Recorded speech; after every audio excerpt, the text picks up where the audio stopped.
Stop scrolling. This is about you. You have something you keep putting off. Not because you are lazy, not because you don't care, but because it feels too big. So you check your phone, you clean your desk, you tell yourself you will start tomorrow, and tomorrow keeps moving. This is not a story about laziness. This is a story about quiet fear, and about a woman named Elena. Elena was 34. She lived in a small apartment in Phoenix, Arizona. The air was dry. The sun was strong even in the morning. Dust sat on the window ledge. 6 months ago, she quit her job. She told everyone she was starting her own design studio. No boss, no office, just her and her skill. She bought a new desk, light wood. It smelled clean and new. She placed it by the window. Every morning, bright sun filled the room. On the wall, she taped a white sheet of paper. Launch studio. Under it, she wrote a list. Build website. Post designs online. Email old clients. Create prices. Design logo. Open bank account. The list looked simple. It was not. Each morning, she made coffee. Dark and hot. She sat in her chair, opened her laptop. The screen glowed in the quiet room. She stared at the list. Her chest felt tight. What if no one hires me? What if I'm not that good? What if I try and fail?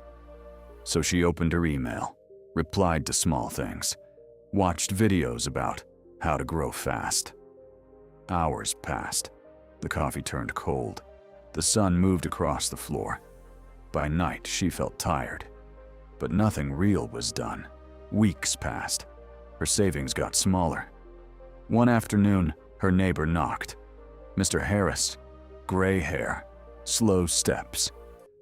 I heard you're a designer, he said. I need a flyer for my dog walking service, nothing fancy. Elena blinked. A real job. Sure, she said. How much? He asked. Her mind raced. What if I charge too much? What if I scare him away? $50, she said softly. Even as she said it, her stomach twisted. This is way too low, she thought. But I just need to start. Mr. Harris smiled. That works for me. After he left, Elena stood still in her kitchen. $50 would not change her life. But it was a beginning. She walked to her desk. The big list stared at her. She flipped the paper over. Too heavy. She opened a blank file. Just make one draft, she told herself. Not perfect, just something real. She typed, Sonny's Walks. She picked a soft, round font, added a small paw print. For the first few minutes, her hands felt stiff. This looks bad. This looks simple. But she kept moving shapes, changing colors, adjusting space. 10 minutes passed, then 20. The room grew warm with afternoon light. After an hour, she leaned back. The flyer was clean, bright, friendly. Not perfect, but real. She sent it. 10 minutes later, Mr. Harris replied. I love it. Can you print 10 copies? Elena read the message twice. I love it.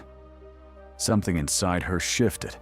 The next morning, she did not look at the whole mountain. She wrote one small line on a sticky note. Post one design. That was it. Her hands shook as she uploaded the flyer online. She almost closed the app, but she pressed share. The post sat there, simple, public. Later that day, one person liked it. Then someone commented, Do you design logos too? Her heart beat fast. She did not feel ready, but she typed, yes. The next day, she did not build the whole website. She wrote only her About Me page. 3 short paragraphs. Who she is, what she loves, why she designs. She wanted to edit it for hours. She did not. She let it be. Each day she chose one brick. Call the bank, 5 minutes. Write 3 price options. Basic, standard, premium. Email 1 old client. Just 1. Some days she worked 10 minutes. Some days she worked longer. But she never tried to lift the whole weight at once again. One evening, rain fell over Phoenix, rare and soft. The smell of wet dust drifted through the window. She stood by her desk. Her website was live now. Not perfect, but real. Her phone buzzed. New inquiry, then another. She sat down slowly. The room looked the same. Same desk, same chair, same window. But she was different, not fearless, just moving. A month later, her sister visited.